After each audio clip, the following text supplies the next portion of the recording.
बाबा, हाँ जी। त्रेता युग में तो 12 जन्म होता है और ब्रह्मा बाबा ने 13 जन्म कैसे लेंगे?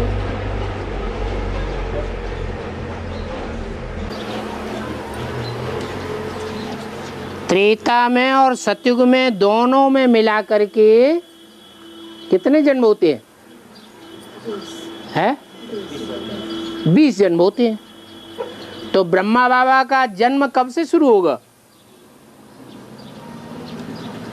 अरे कब से शुरू होगा? सतयुग में 8 जन्म, त्रेता में 12 जन्म, तो 20 जन्म हुए। और ब्रह्मा बाबा ने नई दुनिया में जन्म लेना कब से शुरू किया? सतयुग से या त्रेता से या संगम युग से? हैं? सतयुग से जन्म लेना शुरू किया। तो उनको 21 जन्म की बादशाही मिली या नहीं मिली? हैं? तो नहीं लेने देंगे। ब्रह्मा बाबा की सोल जो सृष्टि का पहला पत्ता है, उस पहले पत्ते को 21 जन्म की बादशाही नहीं लेने देंगे। हैं? लेने देंगे। तो 20 ही जन्म होते हैं। इसलिए एक जन्म उनका त्रेता में बढ़ जाता है, क्योंकि वो सतयुग में जब पैदा होंगे तो बच्चे के रूप में पैदा होंगे या बाप के रूप में? बच्चे के रूप में पैदा होंगे। तो बच्चों के ज्यादा जन्म हुए या उन बच्चों को जन्म देने वाले के ज्यादा जन्म हुए? जन्म देने वालों के ज्यादा जन्म हुए, क्योंकि जो कृष्ण जैसे बच्चों को जन्म देंगे वो तो संगम युग से अपना एक जन्म, पहला जन्म शुरू करते हैं, तो उनके 21 जन्म हो जाते हैं। तो बाप को रहम आ जाता है। क्या? अरे हमारा बच्चा, जिस बच्चे को हमने माथे पे धारण किया है, सर माथे पे चढ़ाया है, वो फिर कम प्राप्ति क्यों करे? इसलिए एक जन्म त्रेता में बढ़ा देते हैं। आपको अच्छा नहीं लग रहा क्या? अच्छा लग रहा है? अच्छा। और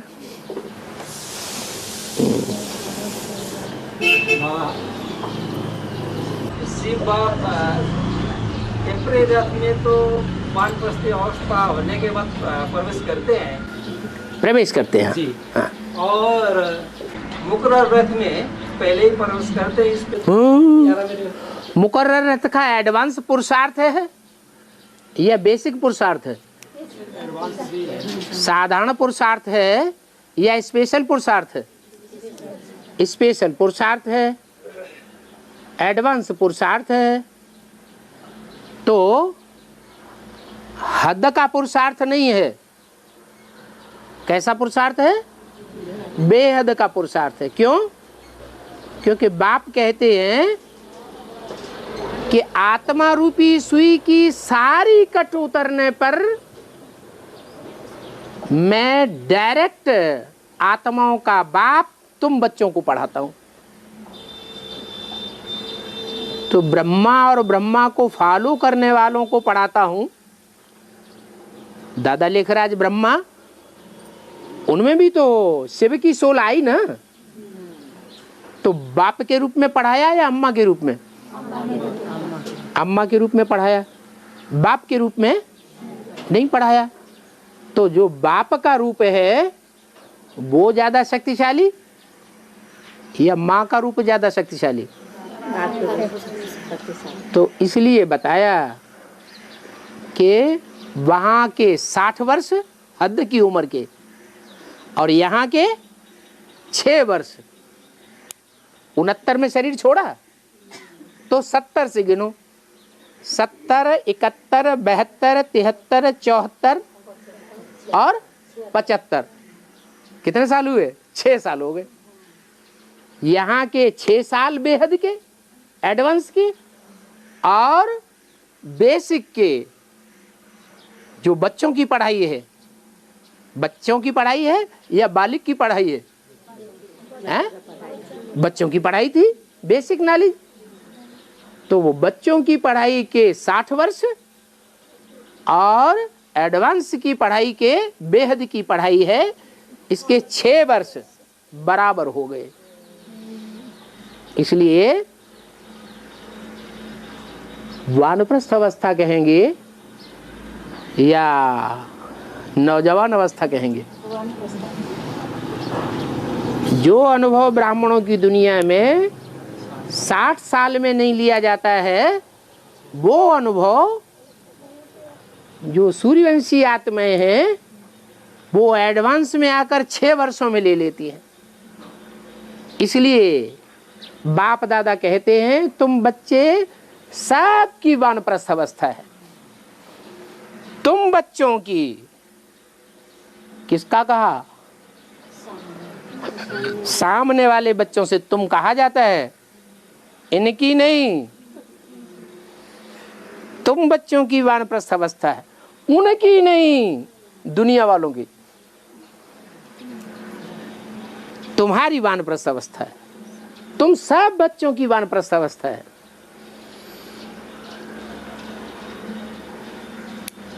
और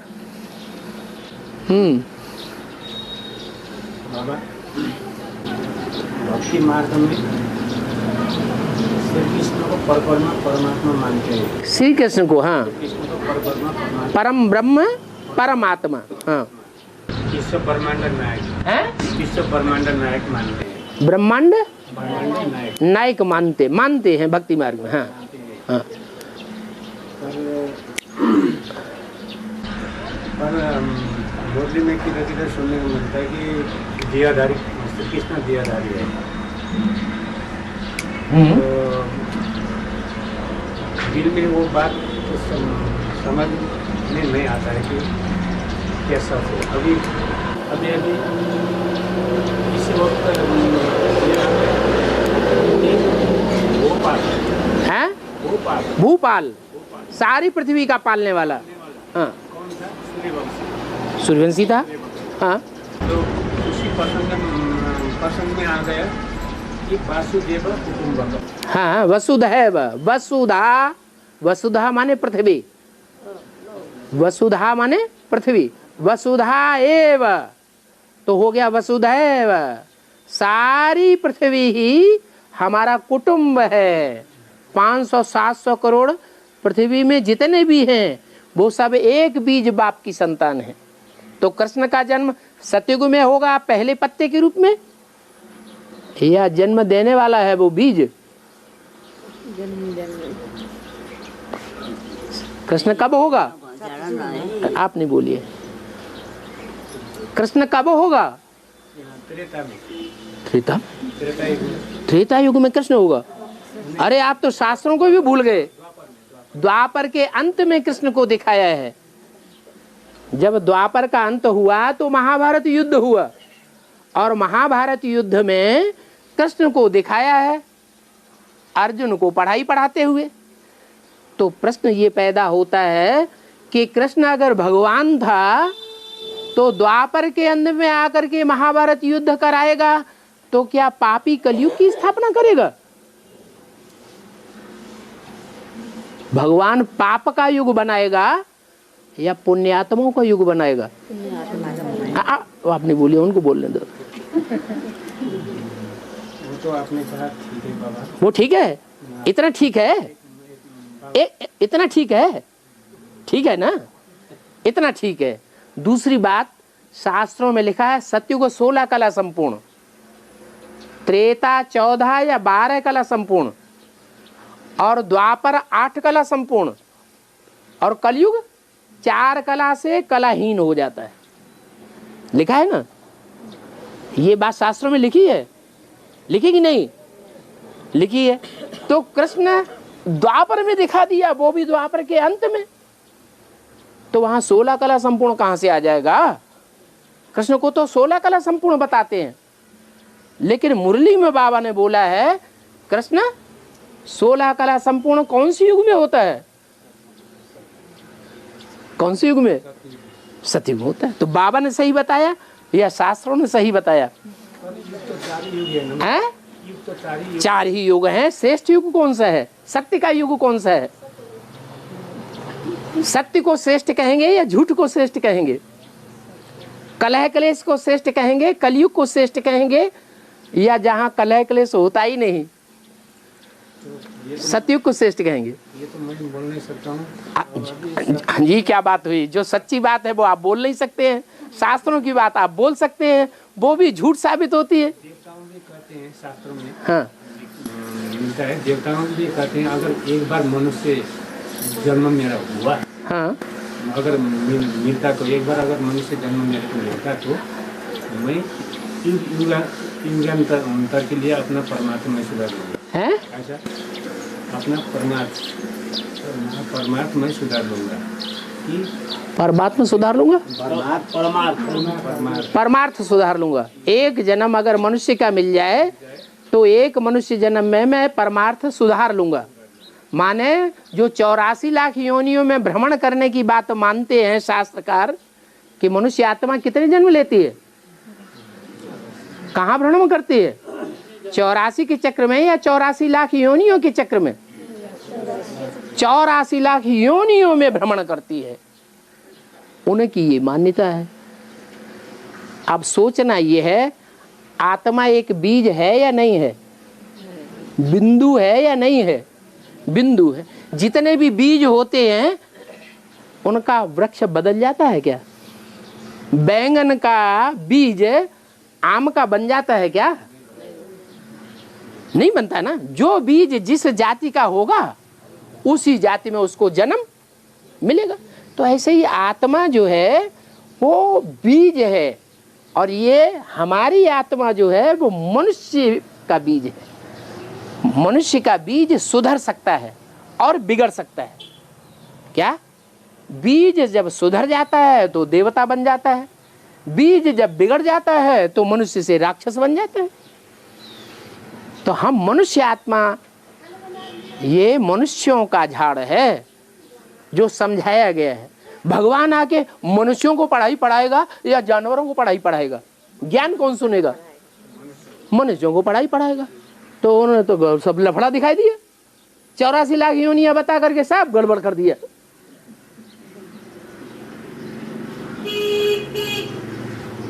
ये जो जितने भी शास्त्र बनाए हुए हैं वो एक के बनाए हुए हैं या अनेकों के बनाए हुए हैं? हाँ, उनको बोलने दो। ये जो शास्त्र बनाए गए हैं वो शास्त्र अनेक हैं या एक ही शास्त्र है? शास्त्र बनाने वाले तो एक ही है। हाँ?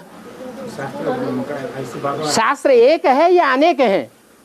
शास्त्र तो अनेक ही है। अनेक हैं। तो अनेकों ने बनाए हैं या एक ने बनाए हैं? अनेकों ने बनाए। अनेकों ने बनाई। तो अनेकों की बुद्धि अनेक प्रकार की होगी या एक प्रकार की होगी? अनेक प्रकार। अनेक प्रकार की बुद्धि होगी। और भगवान एक है या अनेक है? भगवान एक है। तो भगवान आकर के एक ही शास्त्र की रचना करता है, वो है सर्वशास्त्र शिरोमणि गीता। और वो मुख से सुनाता है। कागज पे लिखी हुई जो गीता है वो तो मनुष्यों ने बनाई है, जिसे हम शास्त्र कहते हैं। उसमें कृष्ण का नाम डाल दिया है। वो कृष्ण के द्वारा उन्होंने खुद ही गीता में कहा है, मैं अव्यक्त हूँ, मैं निराकार हूँ, मैं निराकारी लोक का रहने वाला हूँ। यद गत्वा न निवर्तन्ते तद धामा परमम मम। जहाँ सूरज चांद सितारों का प्रकाश भी नहीं पहुँचता, जहाँ 5 तत्व हैं ही नहीं, मैं वहाँ का रहने वाला हूँ। 5 तत्व इस दुनिया की बात है या वहाँ की बात है, ब्रह्मलोक की? तो यहाँ का भगवान थोड़े ही है। कृष्ण तो जन्म लेता है, कृष्ण की मृत्यु भी दिखाई है शास्त्रों में। भगवान जन्म मरण से न्यारा है या जन्म मरण में आता है? आता है? गुमुत से पैदा होगा तो फिर वो भगवान नहीं है। जो जिसको भगवान दिखाया गया है वो भगवान तो विकारों से सदैव ही परे, सदैव निर्विकारी, निराकारी, निरंकारी, निर्विकारी। उस भगवान को 5 तत्वों में लिप्त न कर दें। राम कृष्ण देवताएं हुए हैं, देवताओं को कलाओं में बांधा जाता है। भगवान तो ज्ञान सूर्य है, क्या?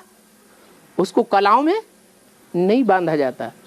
राम को 14 कला संपूर्ण कहेंगे, परशुराम को 4 कला संपूर्ण बताया है, कृष्ण को 16 कला संपूर्ण बताया है, नारायण को 16 कला संपूर्ण बताया है।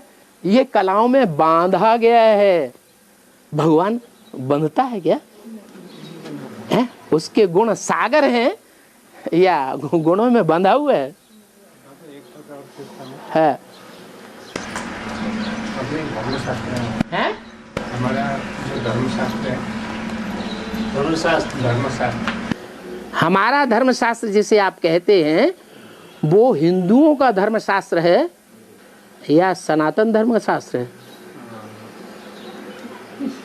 जो कहते हैं हमारा धर्मशास्त्र, वो ये भी नहीं जानते कि हमारे धर्म की स्थापना किसने की, कब की, और हमारा धर्म ग्रंथ कौन सा है वो भी नहीं जानते।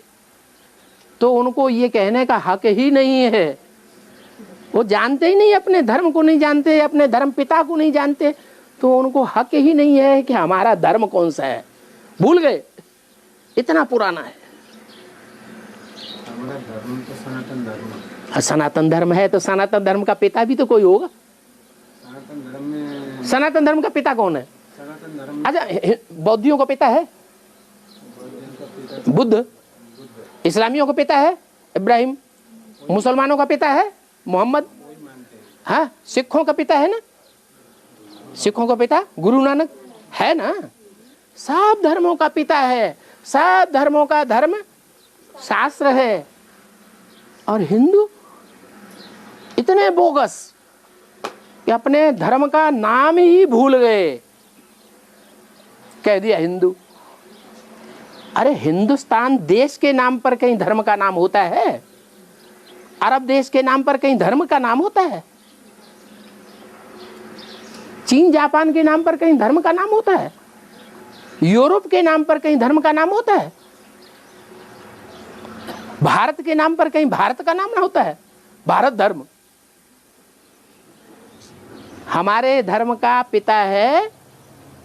ब्रह्मा ने जो पहला पुत्र पैदा किया, जो ज्ञान में सर्वोच्च माना जाता है, ब्रह्मा के 4 पुत्र मानस पुत्र पैदा हुए पहले पहले, उनमें सबसे बड़ा ज्ञानी और योगीश्वर माना जाता है सनत कुमार। उसके नाम पर हमारे धर्म का नाम पड़ा सनातन धर्म।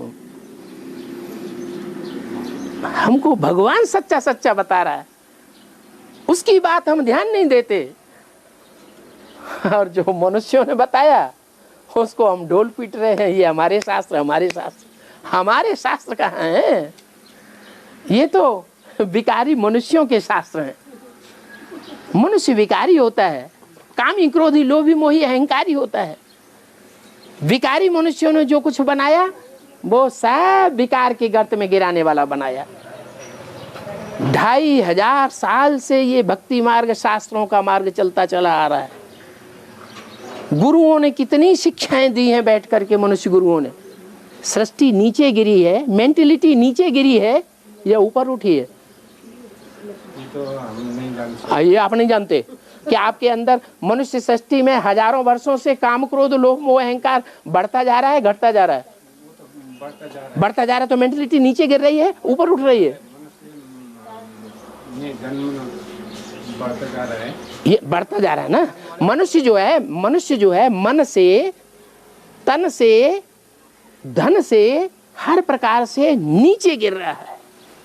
मनुष्य में वैमनस्य बढ़ रहा है, घट रहा है। भक्ति करने वाला भक्त और तप करने वाला तपस्वी ऊपर जा रहा है, मरने के बाद ऊपर जा रहा है। वो तपस्वी ऊपर जाने वाला कोई देखा? तुम जब तुमने देखा ही नहीं तो बोलते क्यों हो? बस शास्त्रकारों ने कह दिया, गुरुओं ने कह दिया, सतवचन महाराज, ये कोई बात हुई? कब तक ऐसे करते रहेंगे? इसलिए ये अंधश्रद्धा का मार्ग है। भक्ति है अंधश्रद्धा। भागते रहो, भागते रहो। भक्ति माने भागना, इसके पीछे भागना, उसके पीछे। ये गुरु पकड़ा, देखा कि झूठा है, छोड़ दिया। दूसरा गुरु पकड़ा, उसको भी छोड़ा। उस गुरु को पकड़ा, उसको भी पकड़ा। उस गुरु ने कहा बद्रीनाथ जाओ, वहां गए। उसने कहा वहां से प्राप्ति नहीं हुई। अच्छा केदारनाथ जाओ, वहां भागे। अच्छा नहीं, रामेश्वरनाथ मंदिर जाओ, अच्छा वहाँ भागे, तीर्थों में जाओ, मंदिरों में जाओ, मस्जिदों में जाओ, ठिकानों में जाओ, कहाँ कहाँ भटकते फिरे। भक्ति माने भागना, बुद्धि एक जगह टिकती नहीं। अभी जब से आपने जन्म लिया, ये ज्ञान लेने से पहले तक आपकी बुद्धि को ठिकाना मिला? भागती रही ना बुद्धि। तो वो भक्ति मार्ग अच्छा जिसमें बुद्धि को ठिकाना नहीं मिलता। और अभी आपको ज्ञान मिल गया, बुद्धि को ठिकाना मिल गया, और आपकी बुद्धि समझ रही है कि मैं आत्मा ज्योति बिंदु, ये ज्योति बिंदु और इन सबका बाप ज्योति बिंदु। इतना बढ़िया ठिकाना आपको मिला, और अभी भी आपको प्रश्न पैदा हो रहा है इसमें, ये भगवान नहीं है। क्यों भाग रहे हो? क्यों भाग रहे हो? क्यों भाग रहे हो? हाँ, तो गुरु को छोड़ करके, जिन गुरुओं को छोड़ करके आए, वो गुमूत से पैदा हुए या निर्विकार से पैदा हुए? इतना गुमूत अच्छा लगता है। अरे ये हमारा भगवान जिसको हम बाप बनाए बैठे हैं, वो कौन है? सदैव निर्विकार है, सदैव निराकारी है, निरहंकारी है। ऐसे श्रेष्ठ गुरु को छोड़ के बुद्धि क्यों भटकती है? वो गर्भ में प्रवेश नहीं करता, गुमूत से जन्म नहीं लेता, वो प्रवेश करता है। ये दिव्य जन्म है। गीता में शब्द भी आया, प्रवेश तुम, मैं प्रवेश करने योग्य हूं। ये दिव्य जन्म है उनका। ऐसा दिव्य जन्म लेने वाले सदगुरु को छोड़ करके हम किन गुरुओं के चक्कर में फंसे हुए हैं? ये सब झूठे हैं, ये खुद भगवान को नहीं जानते। ढूंढते रहे, नहीं कहीं देखा, नहीं कहीं पहचाना। जब नहीं पहचाना कहीं तो कह दिया सर्वव्यापी है, मेरे में है, तेरे में है, कण कण में। कितना बुद्धि को भरमाए दिया, भटकाए दिया है। यदि अच्छा एक बात बताओ, सारी बातें छोड़ दो, सर्वव्यापी कहने में आपकी मन बुद्धि को ज्यादा ठिकाना मिलता है, फायदा मिलता है, या एक व्यापी समझने से ज्यादा अच्छा ठिकाना मिलेगा? अच्छा, तो एक व्यापी समझने लगता है, मिलता है। ये भी मानते हो? अपने कर्मों का, पाप कर्मों का लेखा जोखा कौन रखता है? आत्मा। पाप पुण्य का लेखा जोखा आत्मा, आत्मा स्वयं ही अपना मित्र है, स्वयं ही अपना शत्रु है। आत्मा ऐसा रिकॉर्ड है कि जैसा कर्म हम करेंगे वैसा संस्कार आत्मा में भर जाएगा। भगवान कुछ नहीं करता, वो तो अकर्ता है, वो तो सिर्फ आकर के ज्ञान देता है। बस करो न करो ये आपका काम। भगवान तो अकर्ता है, करता धरता आप है। पर गीता में तो लिखा है, फिर गीता में लिखा है, जिस गीता में लिखा है वो मनुष्यों की बनाई हुई है या भगवान की बनाई हुई है? भगवान बैठ के लिखता है, धर्म पिताओं ने बैठ करके लिखा, मोहम्मद ने कुरान लिखी, गुरु नानक ने गुरु ग्रंथ साहब लिखा। लिखा या मुख से बोला? क्या किया है? मुंह से बोला। भगवान भी आकर के मुख से बोलता है, लिखता नहीं है। क्यों नहीं बुद्धि में बैठता?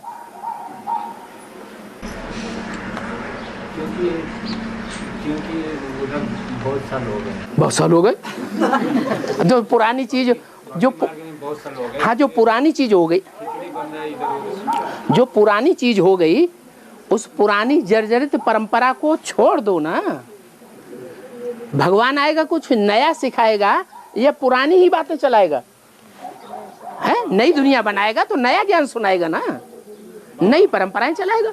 कृष्ण को लेके भाई साहब कृष्ण को लेके उसको अभी कलयुग का अंतिम में उनको भगवान मान रहा है, इसलिए ये आपको गौरांग महाप्रभु 500 साल पहले कलकत्ता में जन्म लेके उनने इतना बड़ा उनको बना दिया। किसको? कृष्ण को। हाँ। गौरांग महाप्रभु ने बनाया था होगा। हाँ, हाँ। तो अभी देखिए, अभी यहाँ पर हम लोग सुन रहे हैं, देख रहे हैं, राम नाम सत्य है, हाँ। कृष्ण का नाम तो सत्य नहीं है। नहीं है अभी तो कृष्ण हाँ नाम बोलते सत्य है ही भक्ति नहीं। मार्ग में भी नहीं बोलते। भक्ति मार्ग में भी नहीं। हाँ। ये पूछेगा। मरेंगे। ज्ञान में तो दूसरा ही रास्ता एकदम आपका गीता ज्ञान तो स्वयं पता चल गया। अब तो जब मरेंगे तो अंत में यही कहेंगे राम नाम सत्य है। अब ये सारी सृष्टि जब मरेगी तो भी कौन सत्य होगा? राम नाम सत्य होगा। कृष्ण का नाम सत्य कहीं है ही नहीं। ये अंत समय का गायन है। अभी सृष्टि खलास होने वाली है। हर हर बम बम, ये बम छूटने वाले हैं। सृष्टि खलास होने वाली है। इसका निमित्त कौन है? भगवान राम वाली आत्मा निमित्त है।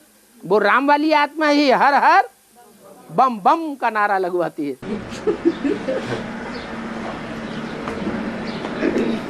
बाबा आपने पीछे से बोल के इनको बोलती बंद करवा दी। हेलो बोलने दो, पूरा समझने दो ना। हाँ बोलो। बाबा मैं तो जस्ती बोला, हैं? जस्ती प्रश्न पूछा, जस्ती बोला। नहीं नहीं कोई बात नहीं। जास्ती बोल के भी समाधान हो जाए वो अच्छा कि अंदर अंदर भरा रहे वो अच्छा है? आत्मा तो मंथन करना ही चाहिए। आत्मा को मंथन करना चाहिए ना। हाँ मंथन करेंगे तो मक्खन निकलेगा। हाँ अगर भक्ति मार्ग में अनजान थे, जानते नहीं थे, तो फिर ये शिवलिंग को भी तो स्थापना पहले ही किया होगा ना? किया, लेकिन स्थूल में स्थापन किया। जो अनजान थे उनकी बुद्धि में ये नहीं आया कि शिवलिंग इतना बड़ा नहीं है, वो तो बिंदु है। यहाँ भी हम पकड़ रहे हैं इसी को। बेसिक में क्या करते हैं? बेसिक में प्रवेश करने वाले निराकार बिंदु को पकड़ा या इतने बड़े ब्रह्मा को पकड़ लिया। किसको पकड़ लिया? ब्रह्मा को पकड़ लिया। अरे ये शरीर भी तो ये स्थूल चीज है ना। अच्छा उसकी बात छोड़ दो। शिव मुकर्रर रथ शंकर में आता है। शंकर निराकारी स्टेज को धारण कर लेता है, इंद्रियों को भूल जाता है। माने इंद्रियों को काट दो, नाक आंख कान मुंह हाथ पांव काट दो तो क्या रह गया? क्या रह गया? धड़ रह गया। वो धड़ लिंग जैसा हो गया। तो भी लागत लगाने वालों ने लिंग ही याद कर लिया। अरे लिंग तो फिर भी स्थूल है। भक्ति मार्ग में स्थूल चीज पकड़ते हैं, ज्ञान मार्ग में किसको पकड़ते हैं? बिंदु को पकड़ते हैं। हम आपके शरीर को न देखें, क्या देखें? आपकी आत्मा बिंदु को देखें। ये शरीर विनाशी है। ये लिंग जो प्रजापिता की पहचान है, प्रजापिता का सिंबल है, वो विनाशी शरीर है। विनाशी है या अविनाशी है? वो प्रजापिता का शरीर है। 5000 साल शरीर तो नहीं रहता। आत्मा रहेगी इस सृष्टि रूपी रंगमंच पर, शरीर नहीं रहेगा। तो विनाशी चीज को भक्ति मार्ग में पकड़ लिया, लिंग को पकड़ लिया। ये गलती हुई कि नहीं? ये गलती हो गई। हाँ उसमें थोड़ा सा विचार आया भी, शुरुआत में थोड़ा सा विचार आया, तो जिसको विचार आया उसने हीरा रख दिया लिंग में। क्या रख दिया? हीरा रख दिया। हीरे को मुसलमान आकर के तोड़ के ले गया। तो विदेशियों ने हमारी बुद्धि को भ्रष्ट किया है। नहीं तो हम तो हीरे को ही याद करने वाले थे। द्वापर के आदि में, द्वापर में भले द्वैतवादी सृष्टि होती है, अद्वैत देवताओं की सृष्टि नहीं होती है, लेकिन द्वैतवादी कही इसलिए जाती है कि दूसरे धर्म वाले आकर के हमारी मति को भ्रम कर देते हैं। वो हीरा तोड़ के ले गया, बस हमारी बुद्धि में बैठ गया वो लिंग।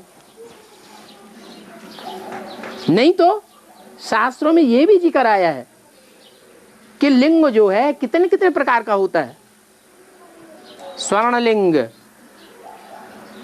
रजतलिंग, ताम्रलिंग, लौहलिंग, पत्थरलिंग। हीरे के लिंग को भूल गए, अवेलेबल भी नहीं है। हीरा किसी के हाथ ही नहीं लगता। जैसे रुद्राक्ष के मणकों के लिए प्रसिद्ध है, अनेक मुख वाले रुद्राक्ष बहुत मिल जाएंगे और एक मुख वाला मिलेगा ही नहीं। अगर मिलेगा भी तो वो भी डुप्लीकेट। साधु संत महात्माएं एक मुख वाला रुद्राक्ष लिए लिए फिरते रहते हैं, लोगों को दिखाते हैं, अपने चेलों को, देखो हमारे पास है। लेकिन वास्तव में वो भी डुप्लीकेट होता है, असली नहीं होता। बाबा जब ज्योति बिंदु शिव प्रवेश होते हैं ना मुख रथ में, तब देखने वाला को और प्रवेश होने वाला को पता चलता है कि नहीं? मुरली में बाबा ने इसका जवाब दे दिया है। मैं जब आता हूं तो किसी को पता चलता है? मैं जब जाता हूं तो किसी को पता चलता है? न मेरे आने का पता चलता, न मेरे जाने का पता चलता। फिर बोला इस ब्रह्मा को पता चलता है? नहीं, इस ब्रह्मा को भी पता नहीं चलता कि मैं कब प्रवेश करता हूं, कब चला जाता हूं।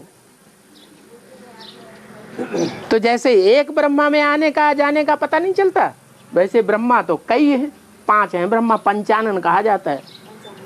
तो जिसमें भी आता है, जिसमें भी जाता है, आने जाने का उसको पता चलता ही नहीं।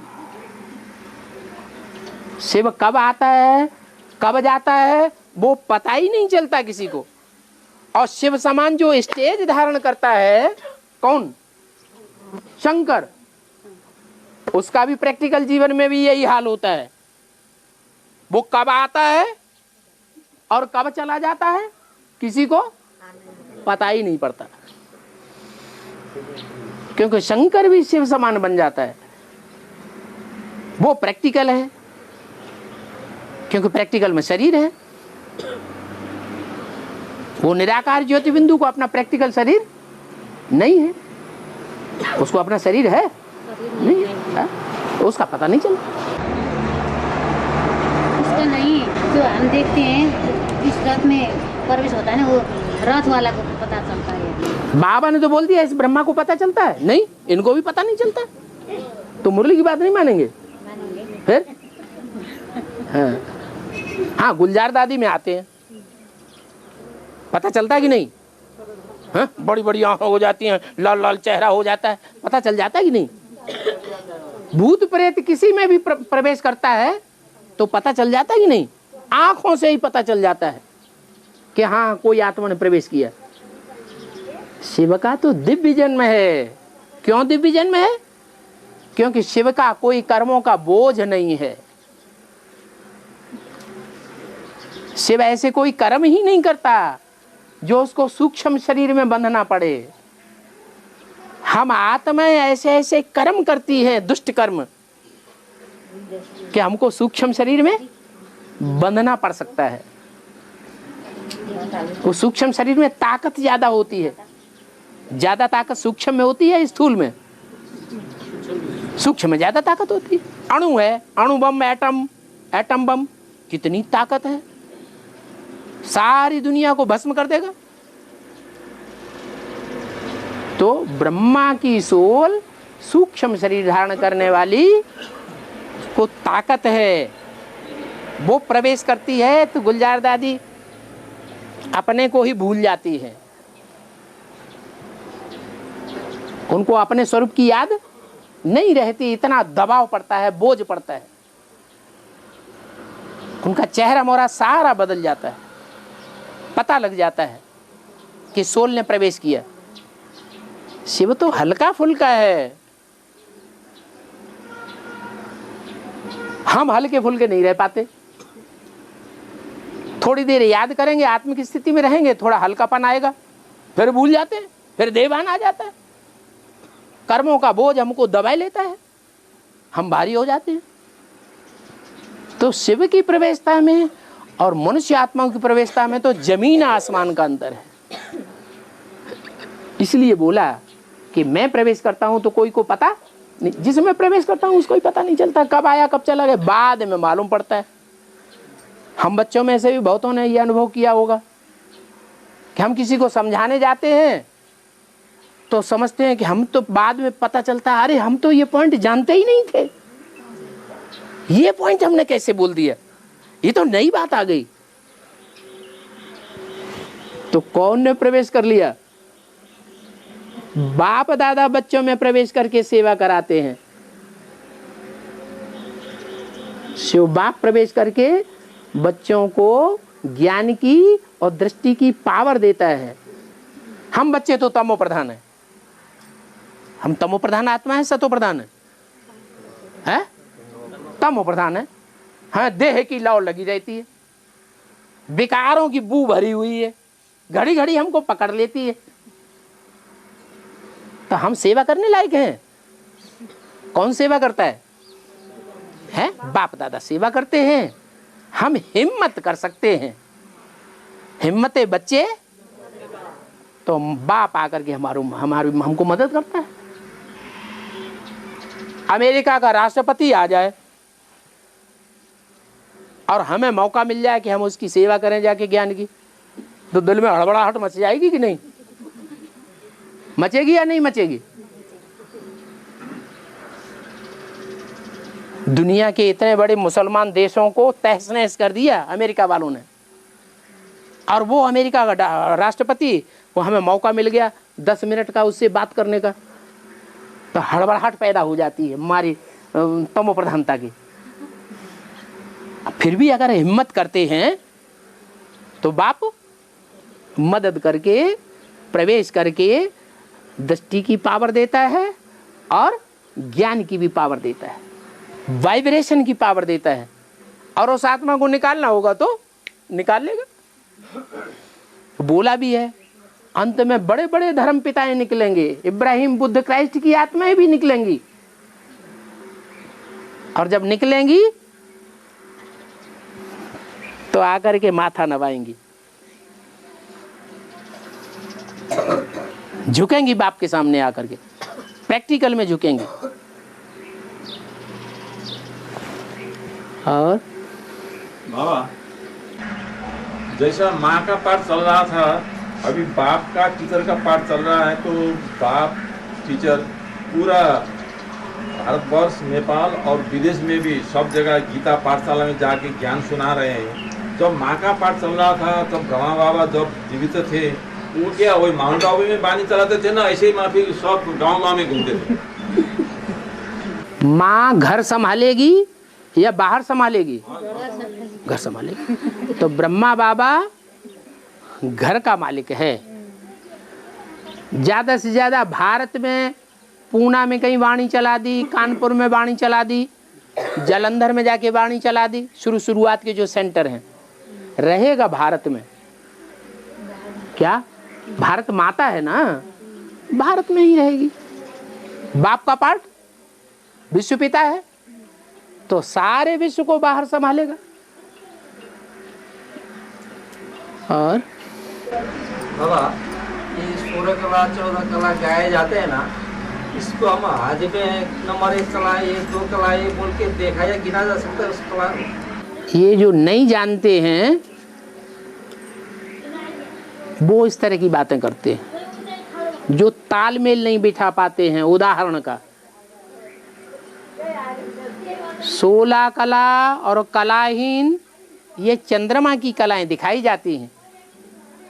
तो चंद्रमा को जब 16 कला संपूर्ण बोलते हैं और प्रतिपदा के दिन कलाहीन बोलते हैं, द्विज के दिन थोड़ी सी उसमें लीक आती है रोशनी की, तो क्या कोई अलग अलग कलाएं होती हैं या रोशनी का मेजरमेंट है? रोशनी का मेजरमेंट है, 1 कला 2 कला 16 कला। जो नहीं इस बात को जानते हैं, उदाहरण को कैसे ग्रास्प किया जाता है, कैसे उसका अर्थ किया जाता है, वो फिर उन्होंने बेसिक वालों ने, बच्चे हैं ना, बच्चा बुद्धि, तो उन्होंने नाचने की कला, संगीत गाने की कला, ये कला वो कला, ऐसे 16 कलाएं गिना दी।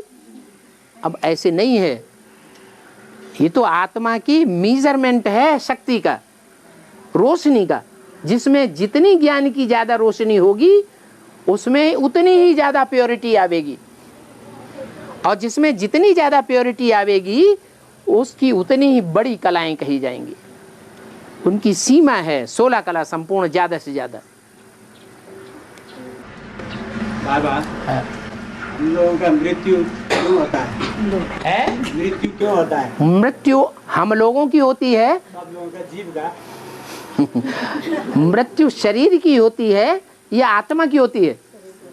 आप हम लोगों जब कहते हैं तो देभान में आ गए।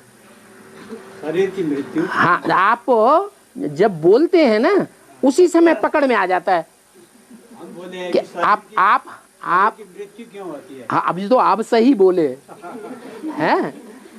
आप आत्मा हैं, आत्मा की मृत्यु नहीं होती है। आत्मा अजर अमर अविनाशी है। आत्मा जो वस्त्र धारण करती है, चोला धारण करती है, वो नष्ट होता है। पावर कहाँ से मिलता है? हैं? बाबा, पावर कहाँ से मिलता है आत्मा को? तो संगम युग में आप पावर नहीं ले रहे हैं। पावर आपकी आत्मा रूपी बैटरी संगम युग में परमात्मा से पावर नहीं लेती है। अगर परमात्मा से पावर देते हैं तो परमात्मा सबको पावर देते हैं तो वो व्यापक होता है कि नहीं होता है? एक के द्वारा पावर देते हैं या सबके द्वारा सबको पावर देते हैं? जैसे सूर्य सब जगह प्रकाश एक है या सब सूर्य है? जो प्रकाश देने वाला सूर्य है वो एक है या सारे ही सूर्य हैं? तो ऐसे ही परमात्मा एक है, एक व्यापी है, सर्वव्यापी नहीं है। इस सर्वव्यापी के ज्ञान ने सत्यानाश कर दिया।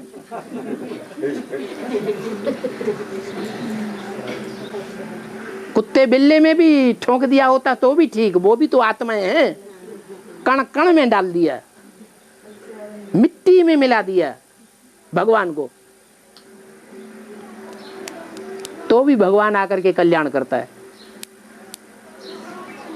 और बाबा, वो बर्मा बाबा का हाथ में वो शास्त्र दिखाते हैं। हाँ हाँ, तो क्यों दिखाते हैं? ब्रह्मा बाबा के हाथ में शास्त्र इसलिए दिखाते हैं कि यादगार बनी रहे भक्ति मार्ग में। कि रावण के हाथों में भी शास्त्र दिखाते हैं, दिखाते कि नहीं है? तो रावण दुनिया का सबसे बड़ा देहधारी धर्मगुरु है या नहीं? बोलो, है? सबसे बड़ा देहधारी धर्मगुरु है। इसलिए रावण की दुनिया में कोई पूजा नहीं करता, रावण का मंदिर कोई नहीं बनाता, रावण की मूर्ति बनाता नहीं है कोई, मंदिर के बना करके पूजा नहीं करता है। रावण की कोई पूजा नहीं करता, रावण को कोई पसंद नहीं करता। ऐसे ही ब्रह्मा की पूजा होती है हिंदुस्तान में? ब्रह्मा की पूजा नहीं होती, ब्रह्मा के मंदिर नहीं बनाए जाते, ब्रह्मा की मूर्ति नहीं बनाई जाती। क्यों नहीं बनाई जाती? क्योंकि शास्त्रों में लिखा है रावण वो ब्रह्मा, ऋग्वेद की ऋचा है। आदि में हम ये बात जानते थे, आदि से ही ये परंपरा शुरू हो गई भक्ति मार्ग में कि ब्रह्मा के चित्र नहीं बनाना। अभी मुरलियों में भी बाबा बोलता है ब्रह्मा का फोटो नहीं, लेकिन जो रावण के भगत हैं, रावण संप्रदाय हैं, वो रावण को मानेंगे या नहीं मानेंगे? हैं? मानेंगे। कितना भी मना करो, कितना माथा मार मार के कितनी मुरलियों में बोला ब्रह्मा का फोटो रखेंगे तो पतित हो पड़ेंगे, यहां तक बोल दिया। पद भ्रष्ट हो जाएगा। आंखें बड़ी बड़ी करके क्यों देख रहे हो? मुरली का पॉइंट बोल रहा हूं।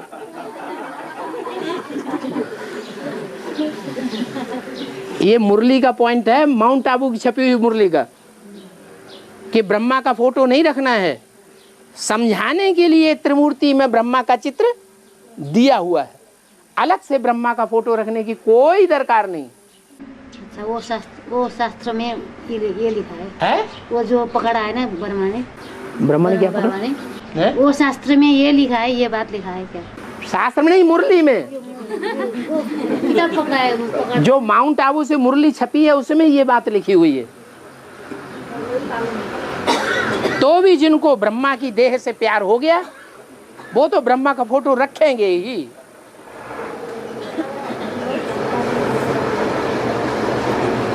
अब कोई समझाने जाए तो लड़ाई लड़ने के लिए तैयार,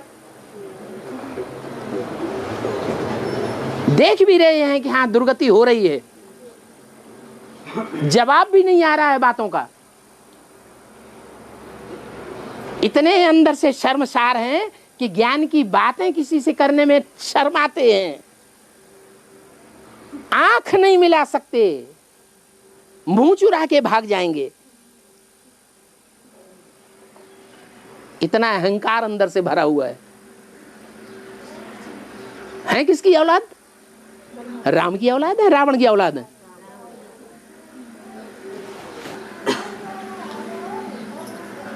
और बाबा, हाँ, जो ज्ञान, ये जो ज्ञान में हम लोग चल रहे हैं, ज्ञान सुन के जिसने पढ़ाया वो सुन के भट्टी करके आए, जितना भी अभी सब ज्ञान सुन रहे हैं, ये सब क्या बाबा सूर्यवंशी है? इसमें हर प्रकार के बीज हैं। सन्मुख बैठे होने का मतलब ये नहीं है कि सन्मुख हैं, अंदर से विपरीत संकल्प चल रहे हैं तो सन्मुख हैं या विमुख हैं? क्या है?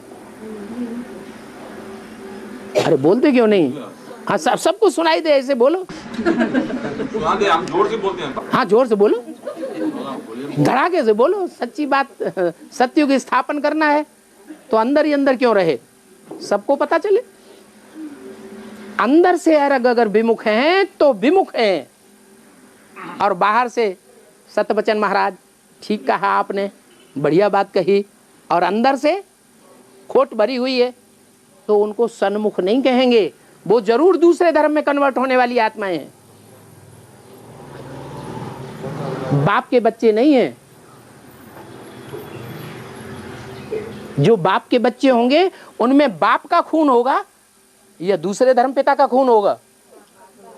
खून माने संकल्पों का खून। कौन सा खून? संकल्प। बाप समान संकल्प है तो मन मना भव है। मेरे मन में समा जा, मन में संकल्प चलते हैं, जो मेरे अंदर संकल्प चल रहे हैं वो ही तेरे अंदर संकल्प हों। अगर विपरीत संकल्प चलता है, उसको रोकना चाहते हैं तो भी नहीं रुकता है, तो जरूर रावण का प्रभाव है। जैसे बच्चा पैदा होता है ना, तो एक माँ का, असली माँ का बच्चा होता है, एक बच्चा होता है असली माँ का नहीं होता है, कहीं रंडिया से पैदा हो गया। बाप तो वही है, लेकिन पैदा किससे हुआ? रंडिया से पैदा हुआ। उस बच्चे से पूछा जाता है तुम्हारा बाप कौन? तो ऐसे ही यहां भी है, वो संकल्पों का खून दूसरे का भरा हुआ है। वो बाप का वारसदार बनने काबिल नहीं है बच्चा। बाप एक तरफ जाएगा, बच्चा दूसरी तरफ जाएगा। और आज घर घर में ऐसी औलादें पैदा हो रही है। और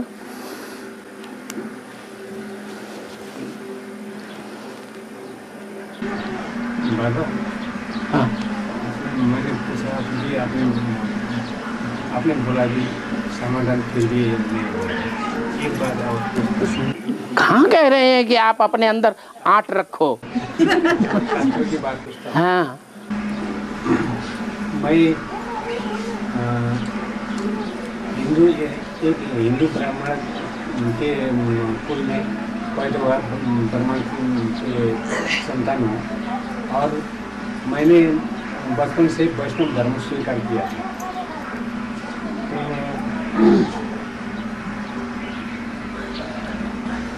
वैष्णव धर्म स्वीकार किया था।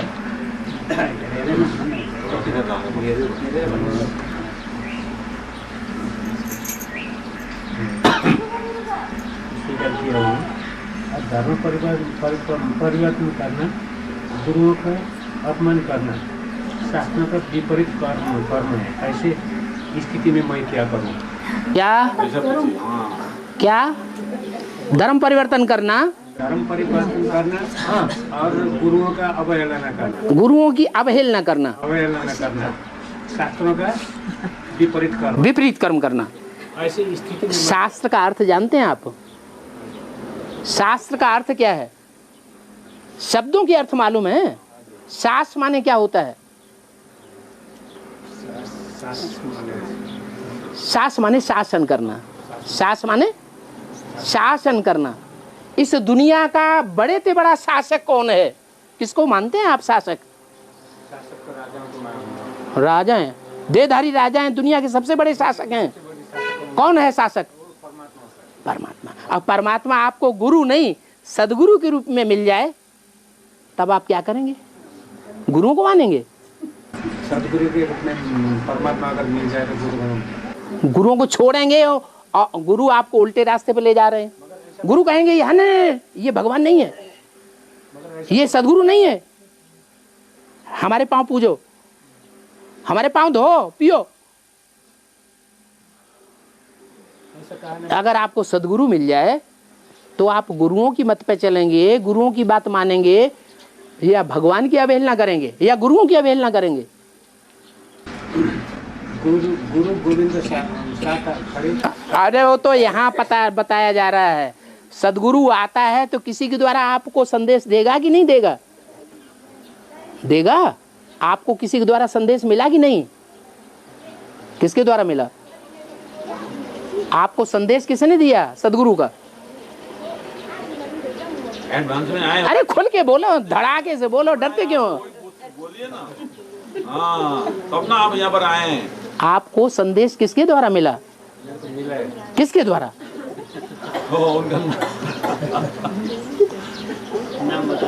अरे किसके द्वारा मिला?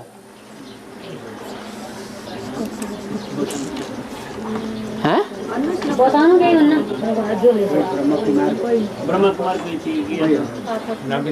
हैं? नवीन भाई के द्वारा मिला। अब नवीन भाई की आप अवहेलना करेंगे या उनकी कदर करेंगे? हैं? अच्छा इनकी सही। नवीन चलो पंगा ले लो। ओ कुश्ती लड़ते हैं ना तो पैंतरा बदल देते हैं, पैंतरा बदल की बात करो। इन्होंने दिया आपको संदेश, तो इनकी आप अवहेलना करेंगे या इनकी कदर करेंगे? कदर करेंगे। तो गुरु और गोविंद दोनों खड़े, काके लागू किसको सर झुकाएंगे? पहले किसको सर झुकाएंगे?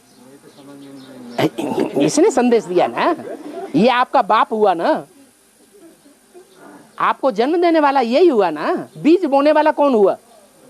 आपके अंदर ज्ञान बीज बोने वाला ये हुआ ना, तो इसकी कदर नहीं करना। गुरु ने उल्टा उठा लिया। न तो वो गुरु सदगुरु को जानते हैं न मानते हैं। जब जानते ही नहीं तो मानेंगे कहां से? उन्होंने साहब की बुद्धि को भरमाई दिया। गुरु गोविंद जो खड़े काके लागू पाए, जिनको गुरु बना लिया उनके पांव लागू। अरे वहां की बात नहीं है, भक्ति मार्ग में सब उल्टा पलटा कर दिया। तो शास्त्र जो है वो शास शब्द से बनता है। शासन करने वाला है शास्त्र, माने विधान। अपने देश का संविधान है ना, उस विधान के ऊपर सबको चलना पड़े कि नहीं चलना पड़े? संविधान के अनुकूल चलना पड़ता है ना। तो हमारे भारत देश का संविधान है, ऊंचे से ऊंचा शास्त्र है गीता। और गीता मनुष्यों की गाई हुई गीता नहीं, वो लिखी हुई गीता कागज के पत्तों वाली नहीं। भगवान ने डायरेक्ट मुख से जो बोली, सदमुख, सतमुख, सदगुरु कहते हैं उसको।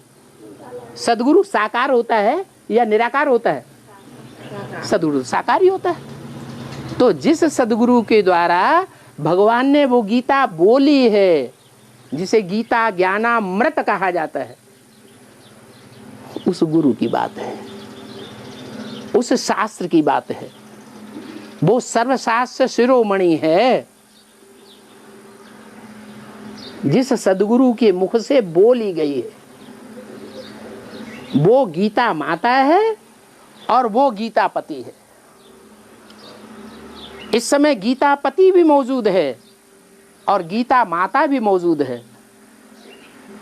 गीतापति भगवान उस गीता माता की महिमा कर रहा है, जिस गीता माता के हम सब बच्चे हैं। यहाँ जितने भी बैठे हुए हैं सभी मिनी मधुबन में जितने भी बैठे हुए हैं, सभी गीता पाठशालाओं में, ऑल इंडिया में जितने भी बैठे हुए हैं, विदेशों में जितने भी बैठे हुए हैं, वो कौन सी माता की संतान है? कौन सी माता ने पहले कदम बढ़ाया और बाप की बनी? चैतन्य है या कोई जड़ है, कागज की पत्ते की है? कौन है? कोई चैतन्य है। कोई चैतन्य है ना। उसने कदम बढ़ाया, बाप की बनी, बाप ने उसको अपनी रचना बनाया, तब हम इतने सब बैठे हुए। तो गीता की महिमा सबसे भारी है, भगवान ने उसकी महिमा की है, वो सर्वशास्त्र शिरोमणि है। उसको फॉलो करके फिर दूसरे दूसरे धर्म पिताएं निकलेंगे, वो अपनी अपनी बात उसमें मिक्स करेंगे। वो भी यहां बैठे हुए हैं।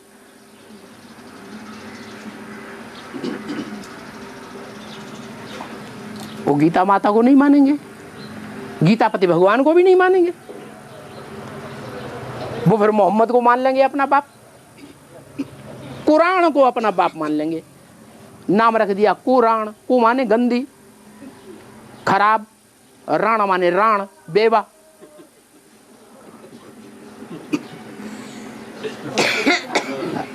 कुरान कैसी होती है? एक बार शादी कर ली, पति मर गया, दूसरी शादी कर ली, उसको अच्छी राण कहा जाता है, अच्छी विधवा कहा जाता है, अच्छी विडो कहा जाता है, या खराब कहा जाता है? तो ऐसे को फॉलो कर लिया।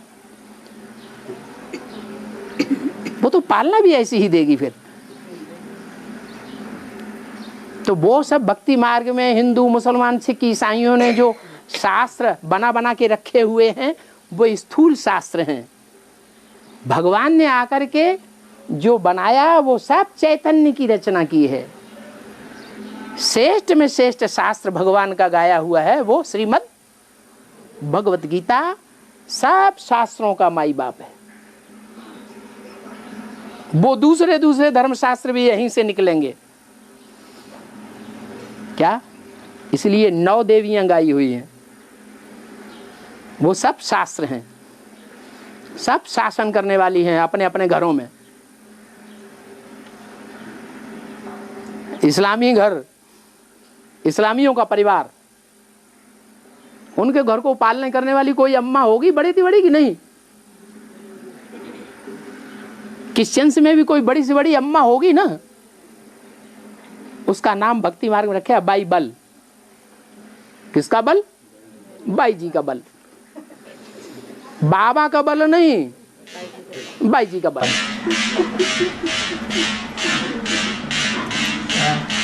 बाबा एक प्रश्न पूछूं? अरे बैठे ही काहे के लिए हो? टाइम है बाबा, टाइम। मूर्ति का चित्र में बाबा लिहराज जी का चित्र किया हुआ है। उसमें इसके के दाढ़ी वाला, मुच्छे वाला जो सृष्टिकर्ता ब्रह्मा जी जो माना जाता था, उसका चित्र नहीं, क्यों नहीं? किसका चित्र नहीं रखा गया? दाढ़ी वाला, मुच्छा वाला जो पहले का सृष्टिकर्ता ब्रह्मा जी जो माना जाता था, हाँ? शास्त्र में लिखा हुआ है जो ब्रह्मा जी, हाँ? उसका चित्र न रखकर बाबा लिहराज जी का चित्र रखा गया। इसलिए रखा गया कि अगर वो दाढ़ी वाला ब्रह्मा रख दे, जो तुम टीवी में देखते भी हो, उसको यहाँ मूछें नहीं होती हैं, इतनी दाढ़ी होती है, मूछें खत्म है कि नहीं? ऐसा ही ब्रह्मा है ना। अरे भूल गए? हाँ, ये मूछें नहीं है और ये दाढ़ी सारी है, देखना ध्यान से। थोड़ा सा तो रहता है। हाँ,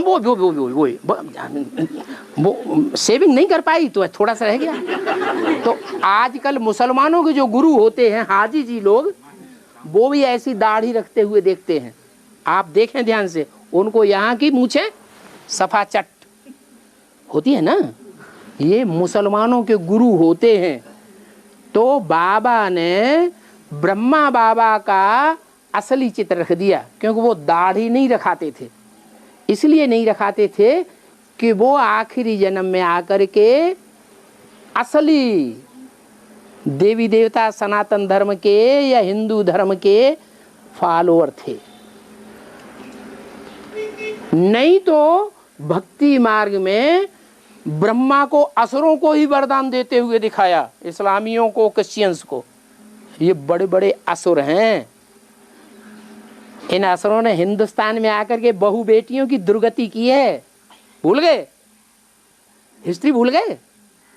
ये बड़े खूंखार होते हैं जानवरों की तरह, राक्षस हैं, इनको दया बिल्कुल नहीं है। तो उन राक्षसों को वरदान देने वाला कौन? कौन सा देवता? ब्रह्मा। इसलिए उस ब्रह्मा देवता की भक्ति मार्ग वाले की याद ना आए आपको, इसलिए ये ब्रह्मा रख दिया। कुछ गलत नहीं किया। आपको इसमें गलत लगता है?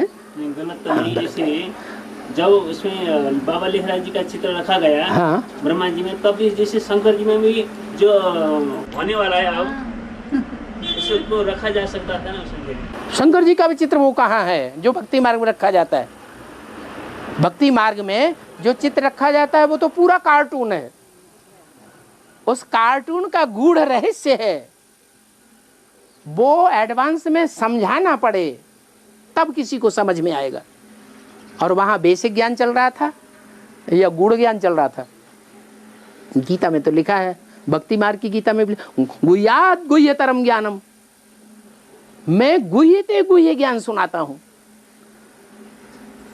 तो जिस समय वो मुरली ब्रह्मा के तन से सुनाई जा रही थी, वो 3 चित्र बने थे त्रिदेव के, उस समय उसको समझाया जा सकता था नहीं, इसलिए सीधा साधा चित्र रख दिया कि भाई बिंदु समझने वाला चित्र है, नंगा, हाथ पांव नाक आंख कान नहीं है, ऐसी स्टेज दिखाई गई है। ब्रह्मा को हाथ पांव नाक आंख कान याद है, वो देह अभिमान की स्टेज में है, उनके मुकाबले शंकर नंगा रखा गया है, निराकारी स्टेज वाला है।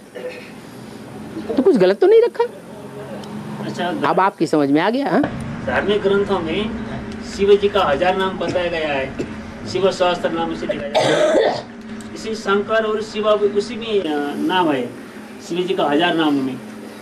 पर फिर इस ज्ञान में फिर शिव अलग स्वरूप है और शंकर अलग स्वरूप है। फिर जब विष्णु का चित्र बनता है तो दोनों के संस्कार मिलकर के विष्णु में एक दिखाए जाते हैं कि अलग अलग?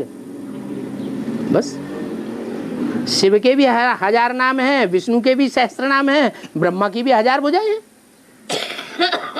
तो वही तो आत्माएं हैं, अलग आत्माएं तो नहीं है। और